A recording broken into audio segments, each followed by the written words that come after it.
You ask Tiger to solve. This deals with linear equations with one unknown. The final result is x equals -70. Let's solve it step by step.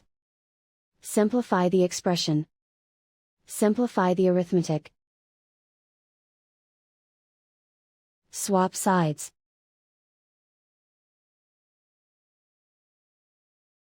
Group all constants on the right side of the equation. Add 41 to both sides. Simplify the arithmetic.